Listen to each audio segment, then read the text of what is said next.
Hello दोस्तों, आज है मंगलवार और आज हम जा रहे हैं हनुमान मंदिर। और यहाँ से हनुमान मंदिर काफ़ी दूरी पर है और वहाँ जाने के लिए हमें पैदल जाना पड़ेगा बिहड़बान जंगलों में होके, और काफ़ी परेशानी होने वाली है। तो चलते हैं और आज का ब्लॉग स्टार्ट करते हैं हनुमान मंदिर के लिए। तो चलो चलते हैं और अपना ब्लॉग आज का स्टार्ट करते हैं हनुमान मंदिर के लिए। तो दोस्तों, आज मैं निकल पड़ा हूँ एक बहुत ही खास जगह, एक ऐसे मंदिर की तरफ जहाँ जाने की प्लानिंग मैं काफ़ी समय से कर रहा था। मंदिर के रास्ते में पड़ने वाली छोटी छोटी दुकानें, उनकी रौनक देखकर ही मन खुश हो जाता है। चलो देखते हैं आज का सफ़र हमें कहाँ।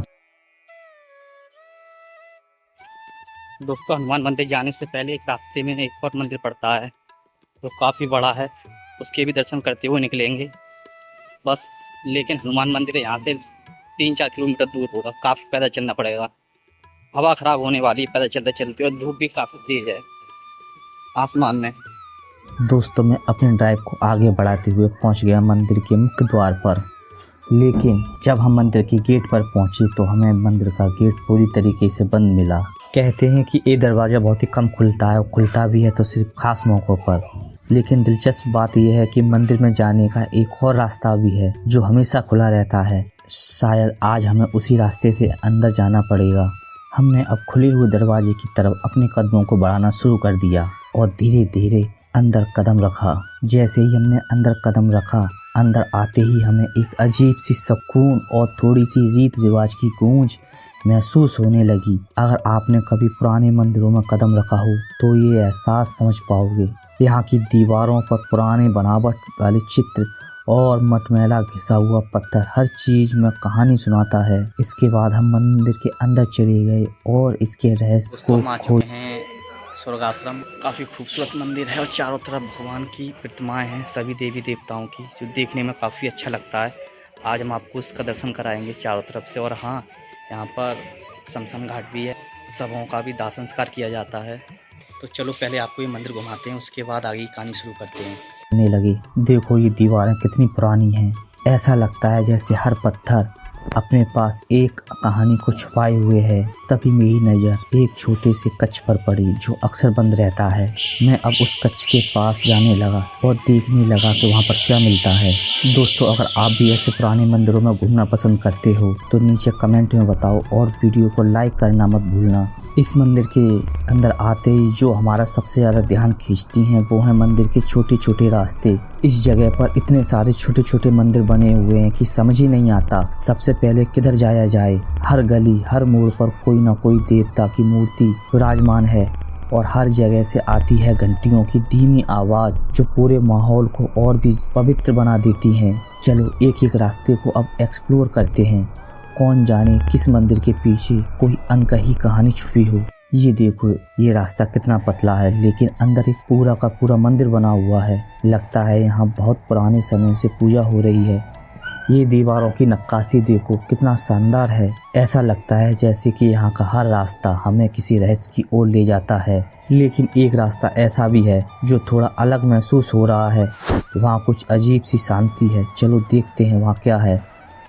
जब मैं उस रास्ते पर आगे बढ़ा तो सबसे पहले मेरी नज़र पड़ी भगवान शिव और माता पार्वती की दिव्य मूर्ति पर। कितनी अद्भुत बात है। मंदिर के अंदर इतनी शांत और सामने विराजमान भोलेनाथ अपनी माता पार्वती के साथ। ऐसा लगता है जैसे कि उनकी मुस्कान ही पूरे वातावरण को आशीर्वाद दे रही हो। थोड़ी देर वहीं खड़े रहकर बस यही महसूस हो रहा था कि यहाँ की हवा में भी भक्ति घुली हुई है। दोस्तों, भगवान शिव और माता पार्वती की ये मूर्ति बहुत ही शांति की मुद्रा में है। सच में जब आप इनके सामने खड़े होते हैं तो हर चिंता जैसे गायब हो जाती है। यहाँ से थोड़ा आगे चलने पर एक और मंदिर दिखाई दिया। उसे देखकर ऐसा लगता है जैसे वहाँ का माहौल ही कुछ अलग है। चलो वहाँ चलकर देखते हैं। लेकिन जैसे ही मैं उस रास्ते पर आगे बढ़ा, अंदर चलते हुए मेरी नज़र पड़ी रावण और माता सीता के एक अद्भुत चित्रण पर। इस चित्रण में देखा जा सकता है कि रावण अपने भिक्षा के समय माता सीता के सामने खड़ा है। दोस्तों, चित्रण में हर डिटेल में पुरानी कथाओं की झलक दिखाई देती है। रावण की मुद्रा, माता सीता का शांत चेहरा और वातावरण की गंभीरता। ऐसा लगता है जैसे यह चित्र खुद में किसी कहानी को जिंदा कर रहा हो। जब मैं उस मंदिर की ओर आगे बढ़ा तो मेरी नजर पड़ी भगवान शनिदेव के मंदिर पर। ये मंदिर साफ सुथरा और बहुत ही शांतिपूर्ण लगता है। यहाँ की सजावट, पत्थरों की नक्काशी और हवन कुंड सब कुछ बहुत ही व्यवस्थित है। देखो ये हवन कुंड, ऐसा लगता है कि हर रोज यहाँ पूजा और हवन होते होंगे। हालांकि मंदिर अभी भी बंद है क्योंकि दोपहर में ये मंदिर बंद रहता है और शाम के समय भक्तों के लिए खोल दिया जाता है। लेकिन बाहर से ही इसकी दिव्यता महसूस होने लगती है और मैं यहाँ खड़े होकर इसे देख रहा हूँ, बस यही भावना पर्याप्त है। अब मैं आगे बढ़ रहा हूँ मंदिर परिसर की ओर, जहाँ कुछ और छोटे मंदिर हैं और उनके रास्ते भी बेहद खूबसूरत हैं। चलो देखते हैं। अब हम पहुँच गए राम मंदिर के पास। यहाँ भगवान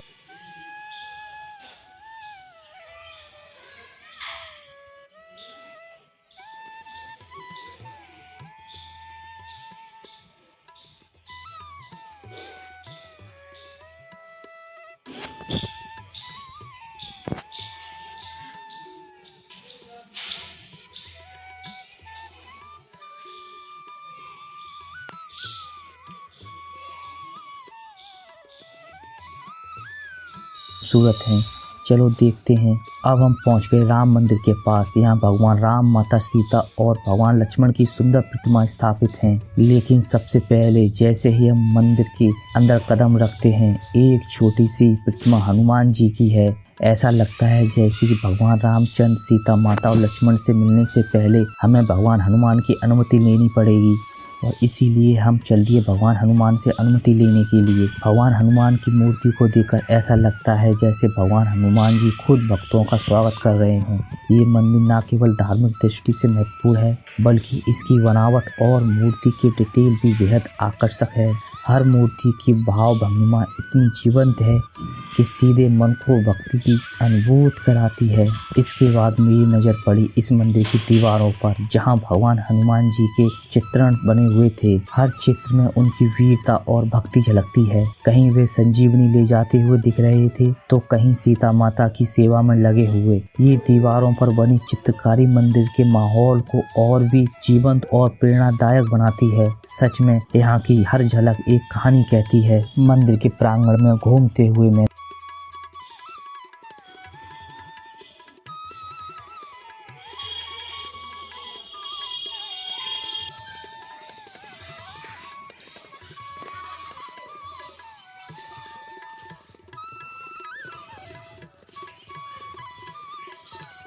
वहाँ रामचंद्र मंदिर के सामने, जस्ट सामने जो आप देख रहे हैं, ये जो रास्ता जा रहा है वो सीधा भगवान कृष्ण के मंदिर के लिए जा रहा है, जहाँ भगवान कृष्ण अर्जुन को गीता का उपदेश देते हैं। वहाँ पर भी चलेंगे अभी थोड़ी देर में। आपको आज पूरा मंदिर घुमाएंगे धीरे धीरे करके। नहीं कहती है। मंदिर के प्रांगण में घूमते हुए मैंने देखा कि कुछ लोग पेड़ों के नीचे आराम कर रहे हैं। चारों तरफ हरी भरी हरियाली है, सुंदर पेड़ पौधे और ठंडी हवा। सच में यहाँ का वातावरण दिल को बहुत सुकून देती है। मंदिर का ये हिस्सा पूजा और भक्ति के साथ प्राकृतिक आनंद का भी अनुभव कराता है। जैसे ही हम आगे कदम रखते हैं, हर तरफ हरियाली और शांत वातावरण आपको ताजगी का एहसास कराती है। और उन्हीं के पास प्रांगण में एक छोटी गिलहरी उछल कूद कर रही है, इतनी नटखट और तेज जैसे ये भी इस शांतिपूर्ण वातावरण का आनंद ले रही हो। मुझे लगता है कि मंदिर सिर्फ भक्ति और शांति का नहीं, बल्कि प्रकृति और जीव जंतुओं की हरकतों का भी आनंद लेने का स्थान है। सच में इस मंदिर को, यहाँ का माहौल और जीव जंतु सब लोग मिलकर इसे और भी ज्यादा खास बना रहे हैं। इसके बाद इस मंदिर में हम आगे बढ़े और भगवान हनुमान के मेन दोस्तों, भगवान हनुमान जी का मंदिर तो हमें बंद मिला है क्योंकि अभी तकरीबन 2-2:30 का टाइम हो रहा होगा। धूप काफ़ी तेज़ी से है और वैसे तो मंगलवार है, खुलेगा शाम को 4 बजे के समथिंग खुलने का टाइम होता है इसका। और उसके बाद आप जो देख रहे हैं जस्ट सामने, वो काली माता का मंदिर है। मेरे पीछे जो देख रहे हैं वो काली माता का मंदिर, वहाँ पर भी चलेंगे। वो भी बंद मिलेगा, वो भी शाम के टाइम ही खुलेगा। सारे मंदिर शाम के टाइम ही खुलते हैं। इसके बाद हम पहुंच गए एक छोटे से मंदिर के पास, जहां भगवान कृष्ण और राधा माता की मूर्तियां स्थापित हैं। मंदिर का आकार भले ही छोटा हो, लेकिन इसका माहौल बेहद मधुर और शांतिपूर्ण था। हर मूर्ति में प्रेम और भक्ति की झलक साफ दिखाई देती थी। कृष्ण की मुरली और राधा रानी की मुस्कुराहट सब कुछ एक अलग ही आनंद दे रही थी। यहाँ खड़े होकर मुझे ऐसा महसूस हो रहा है जैसे मैं सीधे उनकी डिवाइन लीलाओं का हिस्सा बन गया हूँ। तभी मेरी नज़र भगवान श्री कृष्ण के मंदिर के सामने बने एक ऐसे मंदिर पर पड़ी जहाँ जीवन और मृत्यु का पूरा चक्र दर्शाया गया है। इस चित्रण में भगवान ब्रह्मा, विष्णु और महेश को देखा जा सकता है जैसे वे पूरी दुनिया का संचालन कर रहे हों। यहाँ जन्म से लेकर मृत्यु तक का पूरा विवरण मौजूद है। हर मूर्ति और चित्र में जीवन के विभिन्न चरणों, कर्मों और पुनर्जन्मों की झलक देखने को मिलती है। सच में इसे देखकर एहसास होता है कि ब्रह्मांड और जीवन कितना गूढ़ और अद्भुत है जिसकी हम परिकल्पना भी नहीं कर सकते। इसके बाद मैं घूमते घूमते मंदिर के मुख्य गेट के पास पहुंच गया। जब इस मंदिर का मुख्य गेट खुला होता है तो श्रद्धालु जब प्रवेश करते हैं तो सबसे पहले उनकी नज़र भगवान काल भैरव की छोटी सी प्रतिमा पर पड़ती है। भक्तों के अनुसार यहाँ सबसे पहले उनका दर्शन करना शुभ माना जाता है। इस छोटी सी मूर्ति में भी उनकी शक्ति और भक्ति की झलक साफ दिखाई देती है। यहाँ खड़े होकर हमें ऐसा लगता है जैसे कि हम भगवान काल भैरव के आशीर्वाद के साथ आगे बढ़ रहे हों। और भगवान काल भैरव के दर्शन के बाद में आगे बढ़ा काली माता की मंदिर की तरफ, लेकिन दोपहर की वजह से ये मंदिर भी मुझे बंद मिला। हालांकि बाहर से ही मंदिर का नज़ारा और आसपास की सजावट बेहद देखने लायक थी।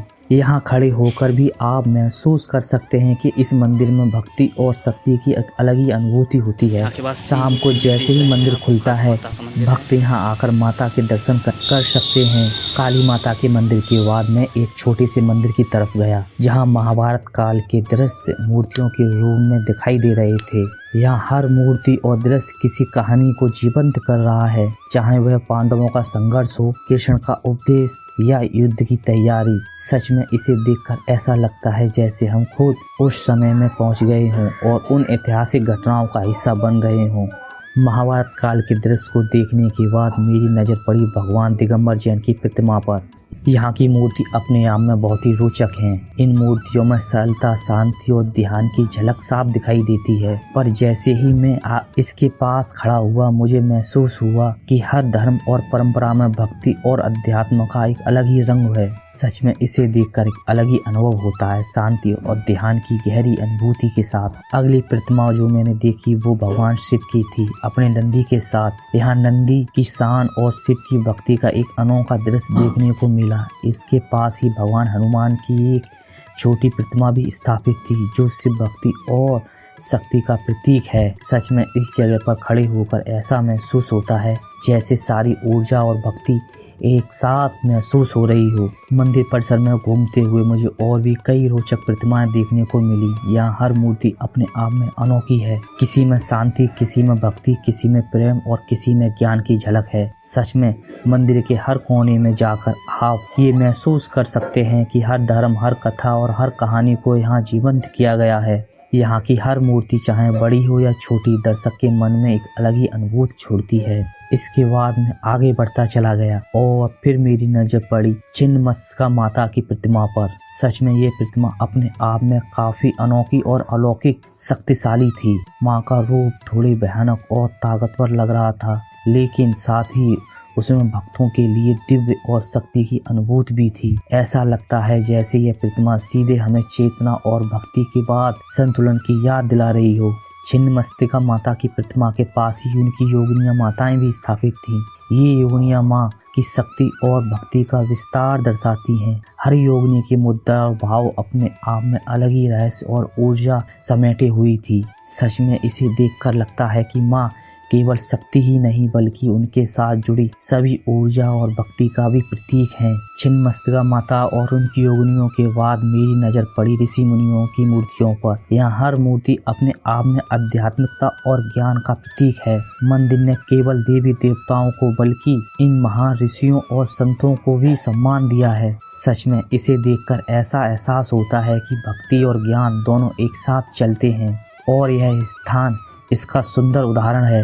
अब मैं आगे बढ़ा केला देवी माता के मंदिर की तरफ, लेकिन ये मंदिर दोपहर की वजह से बंद मिला। हालांकि बाहर से मंदिर का नज़ारा और सजावट देखने लायक थी। सच में भले ही मैं मंदिर नहीं जा सका, लेकिन मंदिर के आसपास का शांत वातावरण और भक्ति का अनुभव भी यहाँ महसूस कर सकता था। अब मेरी नज़र पड़ी हिरण्यकश्यप की प्रतिमा पर। यहाँ उनकी मूर्ति देखकर तुरंत ही महसूस होता है कि यह केवल व्यक्ति एक राजा नहीं बल्कि शक्ति और अहंकार का प्रतीक था। मंदिर में उनके चारों ओर के दृश्य इस बात को बखूबी दर्शाते हैं कि किस तरह उसका अहंकार और सत्ता का लालच उसे अंततः उसके विनाश की ओर ले गया। हिरण्यकश्यप के समय की कथा भी यहाँ जीवंत उठती है। जैसे आप इस प्रतिमा के पास खड़े होते हैं, आप उनकी शक्ति, अहंकार और उस समय की परिस्थितियों का आभास कर सकते हैं। मंदिर में स्थापित हर दृश्य और मूर्ति, चाहे वह हिरण्यकश्यप की हो या उनका पुत्र प्रहलाद, दर्शकों को धर्म और भक्ति और न्याय के मूल्यों की याद दिलाती हैं। सच में इसे देखकर एहसास होता है कि भले ही शक्ति और संपत्ति बहुत होती है, लेकिन भक्ति और धर्म की शक्ति हमेशा श्रेष्ठ होती है। और यही संदेश यहाँ की मूर्तियाँ और उनके दृश्य हमें दे रहे हैं। इसके बाद मैं आगे बढ़ता गया और मेरी नज़र पड़ी ताड़का वध के दृश्य पर। यहाँ मूर्ति में दर्शाया गया है कि वह प्रसंग जब भगवान राम ने राक्षसी ताड़का का वध किया। ताड़का, जो वन में लोगों और ऋषि मुनियों के लिए खतरा बनी हुई थी, अपने दुष्ट स्वभाव और हिंसक प्रवृत्ति के कारण आतंक फैलाती थी। मूर्ति में भगवान राम को वीरता और साहस के साथ ताड़का से मुकाबला करते हुए दर्शाया गया है। ताड़का का रूप भयानक और ताकतवर दिखाया गया है, जबकि भगवान राम बहुत ही काल्म और पावरफुल व्यक्ति के रूप में नजर आते हैं। सच में इसे देखकर ऐसा लगता है कि धर्म और न्याय की शक्ति हमेशा दुष्ट और भय पर भारी पड़ती है। यह दृश्य हमें यह भी याद दिलाता है कि संकट चाहे कितना भी बड़ा हो, सच्चाई और एहसास हमेशा विजयी होते हैं। मूर्ति के चारों ओर की सजावट और सिंबॉलिक एलिमेंट्स इस कहानी को और भी जीवंत बनाते हैं, जिससे भक्तों और दर्शकों दोनों को सीख मिलती है। इसके बाद हम आगे बढ़ते गए और हमने वो दृश्य भी देखा जब भगवान श्री कृष्ण अपने दरबार में अपने मित्र सुदामा का सत्कार कर रहे थे। मूर्ति में आप देख सकते हैं कि श्री कृष्ण अपने भव्य दरबार में बैठकर सुदामा का सम्मान और आदर कैसे कर रहे हैं। दरबार में उपस्थित लोग, मूर्तियों के भाव और सजावट इस बात को दर्शाते हैं कि श्री कृष्ण केवल शक्ति और धर्म के प्रतीक नहीं, बल्कि वे भक्ति, सम्मान और प्रेम की भी उदाहरण हैं। सुदामा का सम्मान दर्शाता है कि सच्चा सम्मान हमेशा दिल से किया जाता है और भगवान भी अपने भक्तों और आदर्शों का सम्मान करते हैं। सच में इसे देखकर ऐसा लगता है जैसे हम स्वयं उस समय और उस भव्य दरबार का हिस्सा बन गए हों। अब मेरी नज़र पड़ी उस दृश्य पर जहां भगवान राम, लक्ष्मण, सीता माता को केवट की मूर्तियों के रूप में दर्शाया गया है। यहाँ आप देख सकते हैं कि राम और लक्ष्मण अपने भक्त और साथी के साथ खड़े हैं और सीता माता का शांत और सशक्त व्यक्तित्व साफ दिखाई देता है। केवट यहाँ एक भक्त के रूप में उपस्थित हैं, जो भगवान के प्रति अपनी भक्ति और सेवा दिखाते हैं। इससे आगे बढ़ने पर हमारी नज़र पड़ी शेषनाग के परिदृश्य पर। दोस्तों, अभी मैं जो आपको दिखा रहा हूँ, दोनों साइडों से बनी हुई भगवान और देवी देवताओं की मूर्तियाँ हैं, जो काफ़ी सुंदर हैं देखने में, और इनके बीच से एक रास्ता जाता है। अब हम उस रास्ते पर पड़ने वाले मंदिरों के बारे में बात करेंगे। और अभी जो मैं दिखा रहा हूँ, मैं सामने जो है ये मेन गेट है। पूजा करने वाले लोग इस रास्ते से आते हैं। इसके बाद आगे बढ़ते हुए अब हम मंदिर के उस हिस्से की ओर बढ़े जहां महाभारत की याद को ताज़ा किया गया। यहाँ भगवान कृष्ण अर्जुन को गीता का ज्ञान देते हुए मूर्ति के रूप में दिखाए गए हैं। मूर्ति में आप देख सकते हैं कि कृष्ण शांत, बुद्धिमान और दिव्य मुद्रा में हैं, जबकि अर्जुन विनम्रता और श्रद्धा के साथ उनके सामने बैठे हुए हैं। यह दृश्य न केवल भक्ति और इतिहास की झलक देता है, बल्कि जीवन और धर्म के महत्वपूर्ण संदेश को भी दर्शाता है। जैसे ही आप इस दृश्य को देखते हैं, आपको धर्म, कर्म और सच्चाई की शिक्षा सीधे दिल से महसूस होती है। सच में इसे देखकर ऐसा लगता है जैसे हम स्वयं महाभारत के उस समय का हिस्सा बन गए हैं और कृष्ण का दिव्य ज्ञान प्राप्त कर रहे हैं। मंदिर परिसर में घूमते हुए मेरी नज़र बच्चों की तरफ पड़ी, जो खेल रहे थे। यहाँ बच्चे मैदान में गुल्ली डंडा खेल रहे और आसपास कई और पारंपरिक खेलों में मगन थे। कूद, हंसी खुशी और खेलों की आवाज वातावरण में जीवंतता और खुशी भर रही थी। सच में इस दृश्य को देखकर ऐसा लगता है कि भक्ति और खेल दोनों साथ साथ यहाँ के जीवन का हिस्सा हैं। मंदिर परिसर केवल धार्मिक और पौराणिक दृष्टि से नहीं, बल्कि यहाँ की संस्कृति और परंपरा के माध्यम से भी बेहद खास है। हर बच्चे की हंसी, हर खेल का उत्साह, मंदिर का शांत वातावरण एक अनोखा जीवंत अनुभव जोड़ देता है। इसके बाद हमारी नजर पड़ी पंचमुखी हनुमान जी की प्रतिमा पर। यहाँ आप देख सकते हैं कि हनुमान जी के 5 चेहरे हैं जो शक्ति, वीरता, भक्ति, ज्ञान और संरक्षण का प्रतीक हैं। मूर्ति में हनुमान जी का रूप इतना जीवंत और शक्तिशाली है कि इसे देखकर भक्तों का मन तुरंत श्रद्धा और भक्ति से भर जाता है। पंचमुखी हनुमान जी का यह स्वरूप भी दर्शाता है कि भगवान हनुमान हर दिशा में अपने भक्तों की रक्षा करते हैं। सच में इसे देखकर एहसास होता है कि भक्ति और शक्ति के साथ किसी भी कठिनाई का सामना किया जा सकता है। इसके बाद मेरी नज़र पड़ी मंदिर की दीवारों पर बनी फूल पत्ती की सुंदर सजावट पर। यहाँ आप देख सकते हैं कि दीवार पर रंग बिरंगे फूलों की पत्तियाँ कितनी खूबसूरत और सलीके से सजाई गई हैं। हर फूल, हर पैटर्न और हर डिजाइन इस बात का प्रतीक है कि भक्ति केवल मूर्तियों तक सीमित नहीं बल्कि कला और सजावट के माध्यम से भी प्रकट की जा सकती है। सच में इसे देखकर ऐसा लगता है जैसे कि चारों ओर की यह सजावट भक्तों के मन में शांति और सुख की भावना भर देती है। मंदिर की दीवारों पर यह कलाकारी और सुंदरता हर दर्शक को मन ली है। इसके बाद हम धीरे धीरे पंचमुखी महाशिव मंदिर की तरफ बढ़ने लगे। ये मंदिर अपने आप में 5 मुखों वाले शिवलिंग के लिए प्रसिद्ध है जो शक्ति, ध्यान और संरक्षण का प्रतीक है। मूर्ति में शिव का हर मुख अलग भाव और शक्ति को दर्शाता है। शांत, क्रोधी, भक्तिपूर्ण, ज्ञानमय और संरक्षक। सच में इसे देखकर भक्तों का मन श्रद्धा और भक्ति से भर जाता है। इसे देखकर ऐसा लगता है जैसे शिव की शक्ति हर दिशा में मौजूद है और भक्तों को अपनी दिव्यता का आभास कराती है। जब हम भगवान शिव मंदिर से आगे बढ़ रहे होते हैं तभी मेरी नज़र मंदिर परिसर में मौजूद बड़े बड़े पेड़ पौधों पर गई। उनकी घनी शाखाओं पर बंदर मस्ती करते हुए उछल कूद कर रहे थे जबकि उनके छोटे बच्चे पेड़ों की छायाओं में आराम कर रहे थे।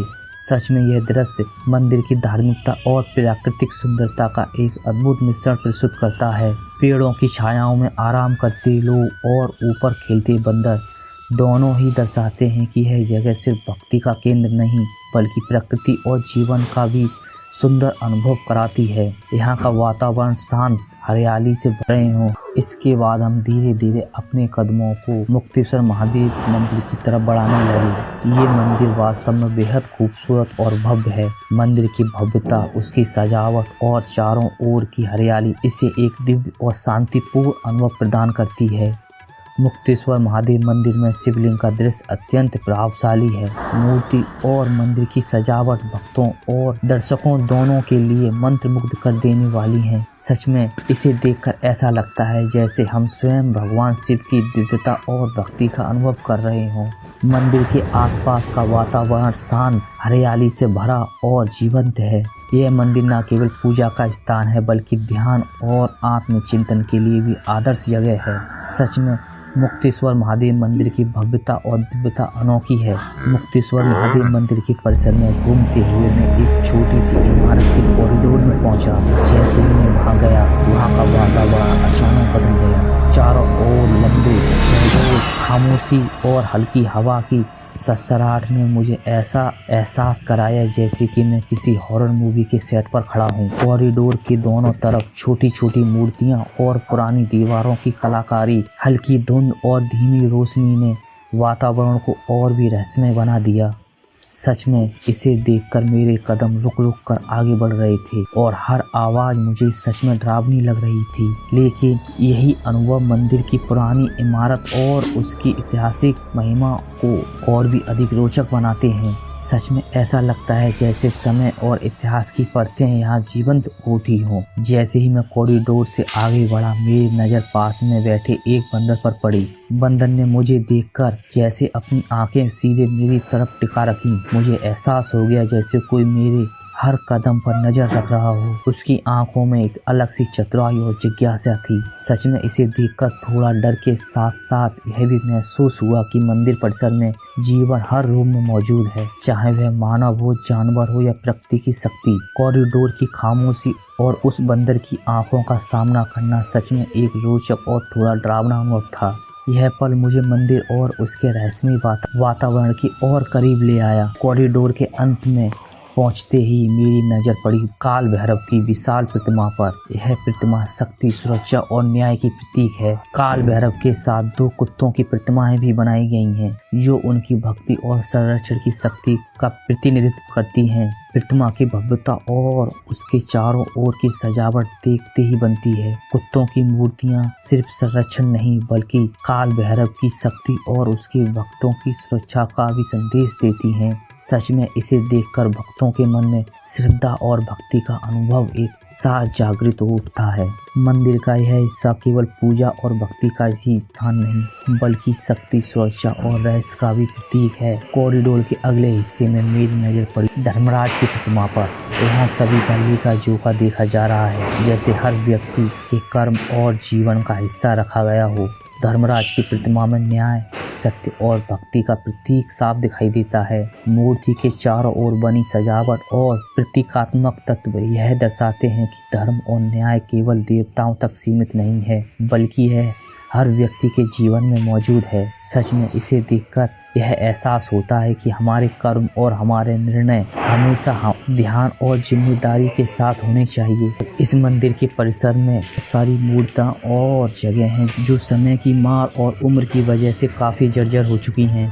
कुछ मूर्तियों के हिस्से टूट चुके थे, लेकिन उन्हें संभालने और मरम्मत करते हुए देखा जा रहा था। सच में इसे देखकर यह एहसास होता है कि मंदिर केवल भक्ति और पूजा का स्थल नहीं है बल्कि यह दर्शकों को यह महसूस कराता है कि भले ही समय किसी चीज को बदल देता है लेकिन श्रद्धा और भक्ति हमेशा उसे जीवित रखती है। दोस्तों, अब आप जिस दरवाजे को देख रहे हैं ये मंदिर का वही दूसरा दरवाजा है जहां से हम अंदर प्रवेश करके आए थे। यह दरवाजा आम तौर पर खुला रहता है और भक्तों के लिए मुख्य प्रवेश मार्ग की तरह काम करता है, लेकिन इसका मतलब ये नहीं कि ये भक्तों का मुख्य प्रवेश द्वार है। मुख्य प्रवेश द्वार वही है जो हमने पहले आपको दिखाया था, जो बंद था। ये सिर्फ एक वैकल्पिक मार्ग है जिसका उपयोग लोग मंदिर के मुख्य द्वार का बंद होने पर करते हैं। मन और श्रद्धा महसूस की जा सकती है।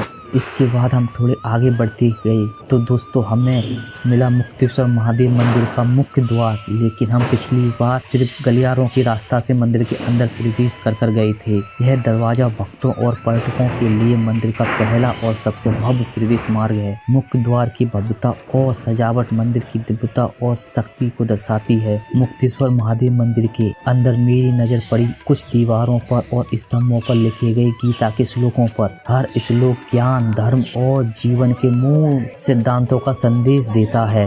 यहाँ लिखे गए श्लोक भक्तों और दर्शकों दोनों को अपने कर्म, भक्ति और जीवन के उद्देश्य पर विचार करने के लिए प्रेरित करते हैं।